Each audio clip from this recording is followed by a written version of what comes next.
Okay, so hi everyone and welcome to another episode of Oscar Outdoors. Today I want to talk to you about the Snugpak all-weather shelter G2.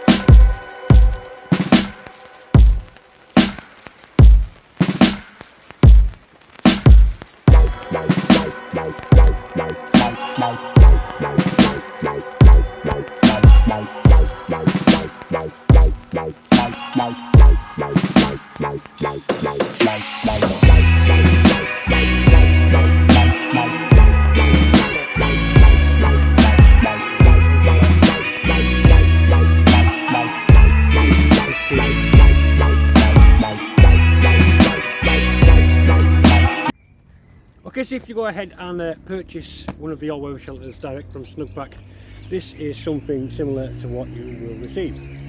Okay, so similar to the hammocks, it comes in its own little carry case, quite durable materials, two-way zips, mesh covering, and then clear window displaying what you've purchased. Okay, let's open it up. Okay, so let's open up and see exactly what we get inside the pack. So yeah, as I've said before, you can see this sort of mesh covering. Okay, and then this is the actual tarp. I've not put it away properly. Okay, and then you get in this pack, you'll get some guy ropes, and then you get the stuff sack for the actual tarp itself. Okay, so those of you that do follow Snugpak will know that the all-weather shelter, the G1, had a lot of flaws with it apparently. I never came across that. I've got a couple of G1s of the all-weather shelter, but yeah, apparently it had a couple of flaws, a couple of manufacturing faults, flimsy material, tie-out points, you know, ripping on seams and stuff like that. So Snugpak listened to the general public, gone away, redesigned, altered and brought back the G2. Okay, so I'm going to set the G2 up for the first time now, so I'm going to go step by step with that. Okay, so I've just opened up the G2 shelter, and the first thing I've noticed with the G2 is these tie-out points. So they've been really reinforced here. Now this was one of the faults apparently. And you can see that they've got like another sort of tarpaulin or another layer there that they've folded back on itself just to make this a little bit thicker. And then they've got the webbing tab there, and then single stitched. Okay, going through the grommet, and then the web tie-out point there.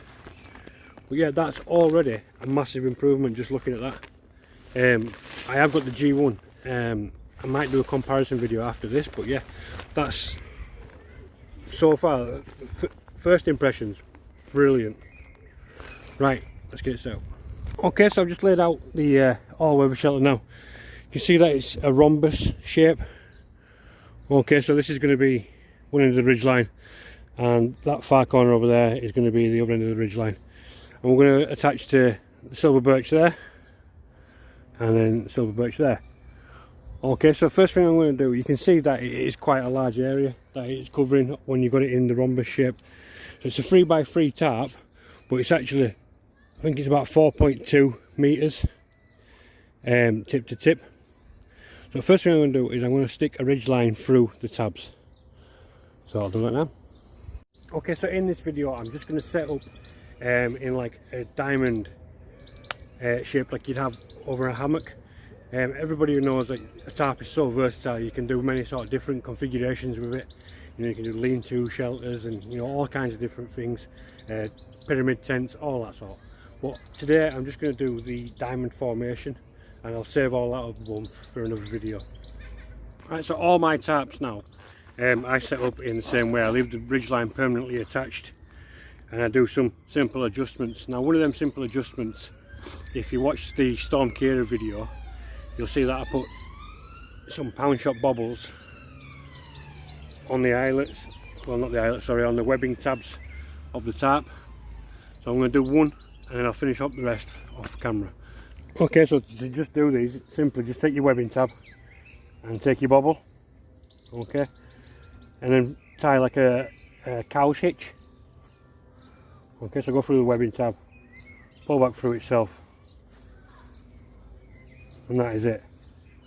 Okay, so yeah, that just gives you an extra attachment point with a little bit more give than the webbing tab, just for like windy conditions and things like that. Alright, so yeah, I've just done the 12 tie out points there on the tarp. Now to install the ridgeline. Now normally what I do, if you think back to my West Yorkshire bushcraft video back in December, I just go through the central part of the tarp. There's three points on the top. I only go through the centre one, and that's so that I can rotate it between A-frame and diamond frame. I'll show you what I mean. I'll bring you back. Okay, so for the ridgeline I am using some 4mm climbing rope that I've purchased from Go Outdoors. 15 metres in length. You know, more than ample enough for a ridgeline for a tarp hammock setup. So yeah, as I said before, all I'm going to do is I'm just going to run the end straight through the middle tab, and that is it.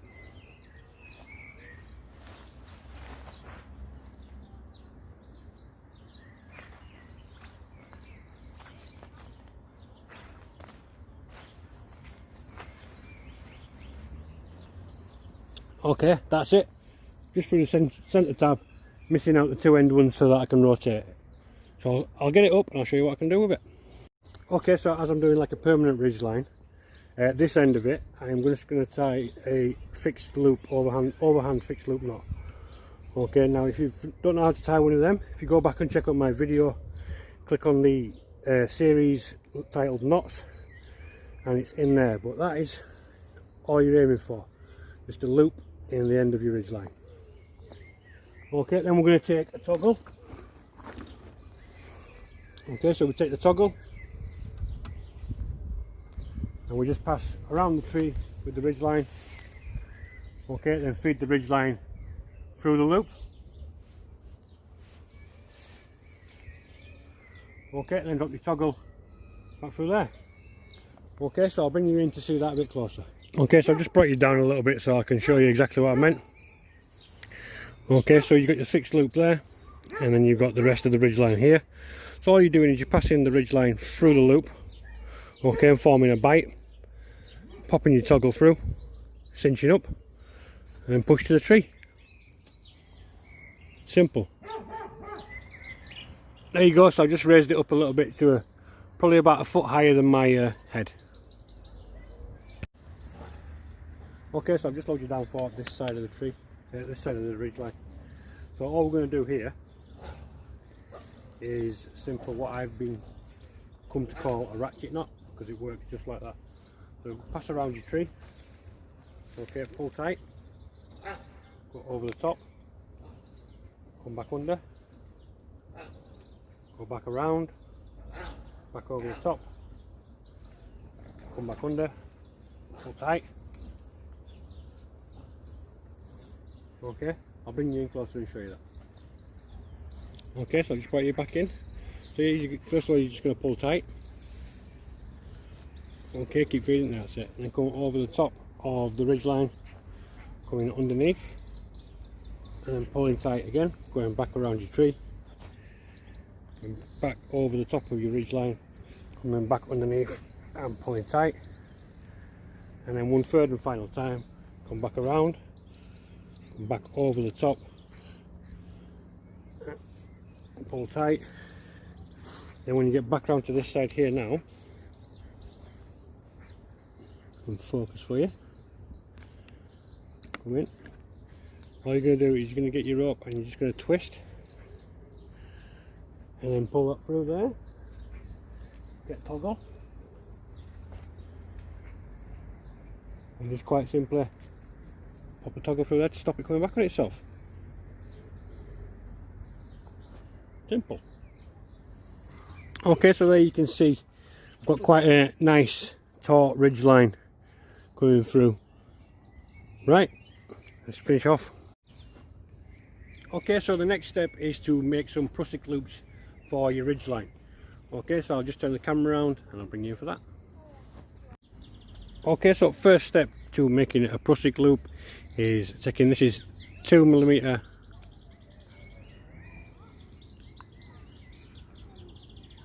Yeah, so this is 2mm climbing rope. Okay, and you want around about 8 inches or so roughly. About that. And we're just going to snip that off. That's it. Snip that.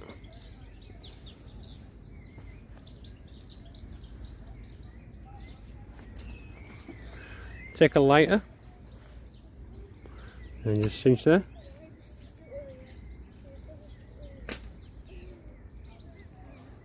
One end and second end.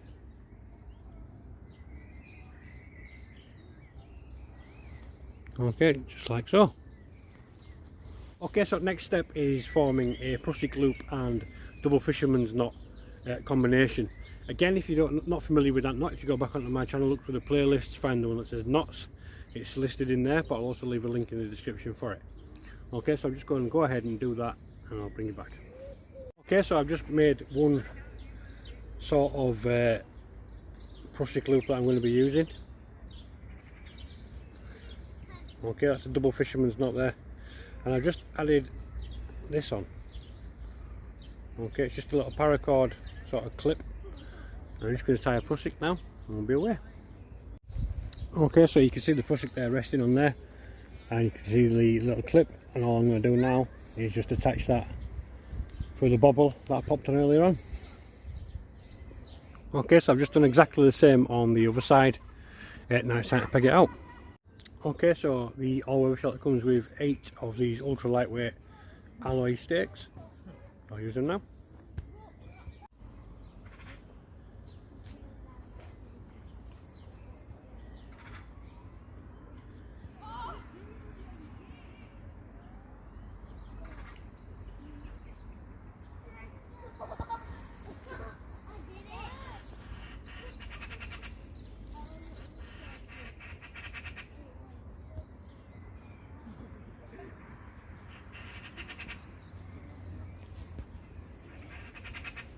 Okay, and that's about it for setup. As you can see, I've done it quite low today just so that I can show you the tops, you know, along the seams and things like that. But yeah, that's about it. So we'll talk about some specs. Okay, so it's a very lightweight shelter, and obviously you can put it into any sort of formations you want. As you can see, I've just gone through the centre tab, and that's so I can rotate it to A-frame instead of just being as a rhombus as it is now. Okay, it's 100% waterproof, and it's taped at the seams and double stitched at the seams as well. Okay, I'll show you the taping very shortly. Okay, and it's quite a low pack size, and it compresses down, but I normally change it out for a Snugpak small dry bag because I've added the ridgeline and I leave it permanently attached. It takes up a little bit more room, and I'll show you that very shortly anyway.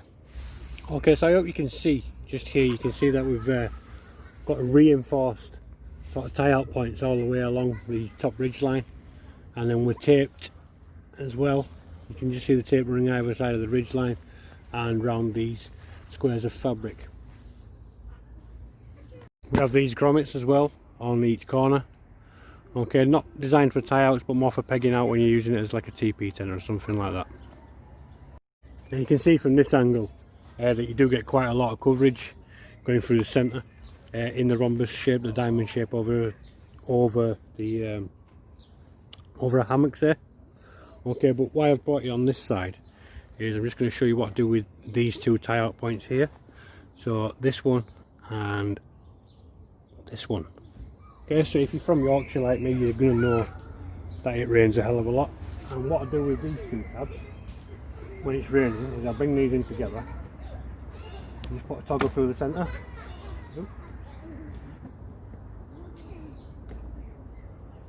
Like so. Okay, and then obviously you can see that it's just brought the ends in, and it's just going to keep any sort of sideways driving rain from coming in there. But obviously I've still got quite a lot of flexibility with me doing this with the pound shop bobbles or the bungee cords. So I've just brought you in for a close look to just describe what I was on about there. You can see the two bobbles then coming from the webbing tabs. Okay, and then just a simple toggle in the middle, just holding them together.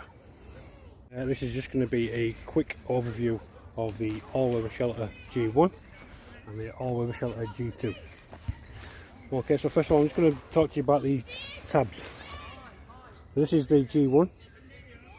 You see we've got the grommet and then the little plastic press studs type thing. Okay, you can see with it being mine, I've got the pound shot bobbles on there as well, and the ridgeline. And the pound shot bobbles permanently attached onto my tarp. Okay, but yeah, we'll bring you for a closer look and comparison of the improvements that Snugpak have made.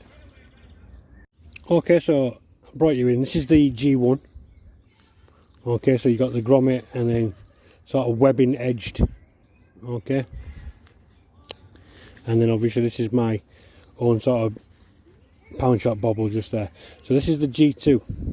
Okay, so I'm just going to unpeg this and show you.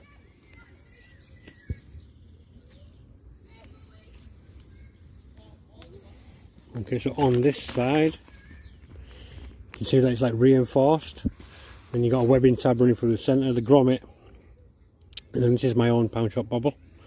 But yeah, they've made drastic improvements on the tips here.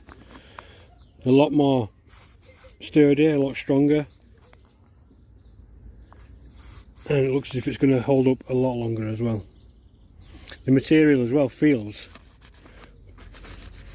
a lot thicker. I'll just peg that back out for you.